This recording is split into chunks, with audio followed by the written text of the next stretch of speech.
দ্বিশত বর্ষ পেরিয়ে সেবার আলো আজও প্রজ্বলিত।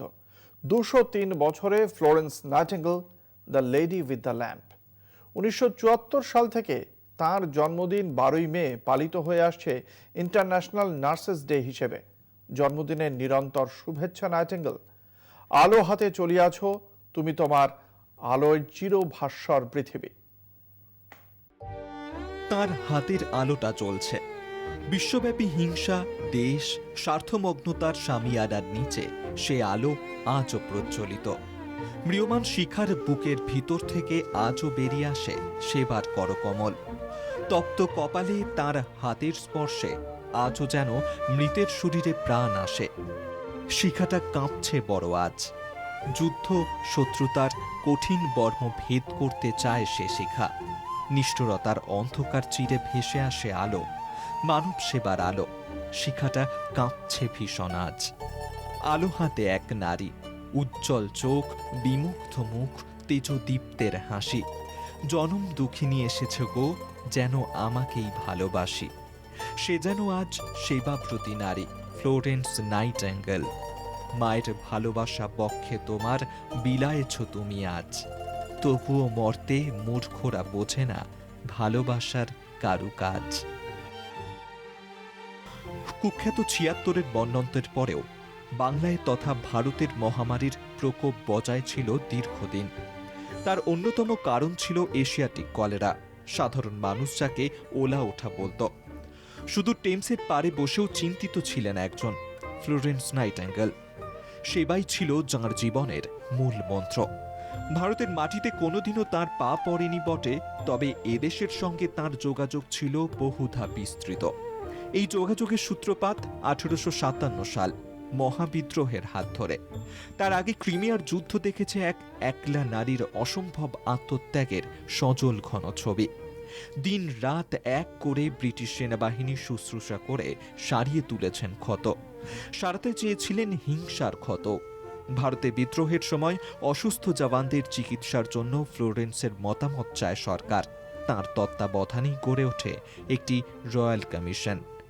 মহিলা হওয়ার কারণে তিনি নিজে অবশ্য এই কমিশনের সদস্য হতে পারেননি, কিন্তু তার নির্দেশেই সমস্ত কাজকর্ম চলতে থাকে। ১৮৫৮, ১৮৫৯ ও ১৮৬২ সালে ৩টি ঐতিহাসিক প্রতিবেদন প্রকাশ করেন রয়্যাল কমিশনের সদস্যরা। প্রতিটা প্রতিবেদন ফ্লোরেন্সের নিজের হাতে লেখা।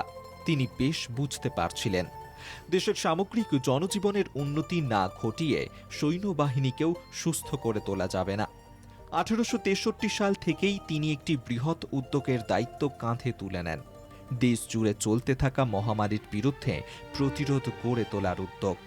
মানুষের দুর্দশা তাকে সব সময় পীড়িত করেছে, সে মানুষ ইংরেজ হোক বা ভারতীয়। ক্রিমিয়ার যুদ্ধে আহত ব্রিটিশ সেনার সেবায় নিরন্তর নিমগ্ন ছিলেন ফ্লোরেন্স। রাত ১১টার পর সবাই যখন সারাদিনের পরিশ্রমের শেষে নিদ্রায় নিমগ্ন, ফ্লোরেন্স তখন টহল দিয়ে যাচ্ছেন একের পর এক ওয়ার্ড, বিল্ডিং। হাতে ছোট্ট একটি ল্যাম্প। এই কল্পনা থেকেই পরবর্তীতে ফ্লোরেন্স নাইটিঙ্গেলকে অভিহিত করা হয় the lady with the lamp. উদাসীনতার অন্ধকার দূর করার আলোকবর্তিকা হাতে সেবার প্রতিমূর্তি এক মহীয়সী মানবী। যদি এই সেবার প্রতিমূর্তি ফ্লোরেন্স নাইটিঙ্গেলের সবচেয়ে জনপ্রিয় পরিচিতি হয়, তবে দ্বিতীয় এবং সবচেয়ে গুরুত্বপূর্ণ পরিচয় প্রথম চিকিৎসা সংখ্যাতাত্ত্বিক হিসেবে। চিকিৎসা এবং আনুষঙ্গিক সেবার ধরন পাল্টে যায় ফ্লোরেন্স নাইটিঙ্গেলের তথ্যভিত্তিক সেবা মডেলের পর। মৃত্যুহার, তার পরিবর্তন, আবার মৃত্যুর কারণ, সব তথ্য এভাবেও সুন্দরভাবে একটি ছবিতেই প্রকাশ করা যায়। ফ্লোরেন্স প্রথম দেখালেন। এই চার্টের নাম পোলার এরিয়া ডায়াগ্রাম। অনেকে বলেন নাইটিঙ্গেল রোজ ডায়াগ্রাম। মাত্র ১৭ বছর বয়সেই নাইটিঙ্গেল বিশ্বাস করতেন স্রষ্টা তাকে সেবিকা হওয়ার জন্যই পাঠিয়েছেন। লন্ডনের সেন্ট থমাস হাসপাতালে নার্সিংকে সম্পূর্ণ পেশা হিসেবে প্রতিষ্ঠিত করার জন্য ১৮৬০ সালে তিনি প্রতিষ্ঠা করেন নাইটিঙ্গেল ট্রেনিং স্কুল। তার বর্তমান নাম Florence Nightingale School of Nursing. Doctor Elizabeth ব্ল্যাকওয়েলের সঙ্গে যৌথভাবে ১৮৬৭ সালে নিউ ইয়র্কে চালু করেন উইমেন্স মেডিকেল কলেজ। এখন যাঁরা নার্সিং পেশায় নতুন আসেন তাঁরা নাইটাঙ্গেল প্লেজ নামে একটি শপথ গ্রহণ করে তাঁর প্রতি সম্মান জানান। 1974 সাল থেকে তাঁর জন্মদিন 12 মে পালিত হয়ে আসছে ইন্টারন্যাশনাল নার্সেস ডে।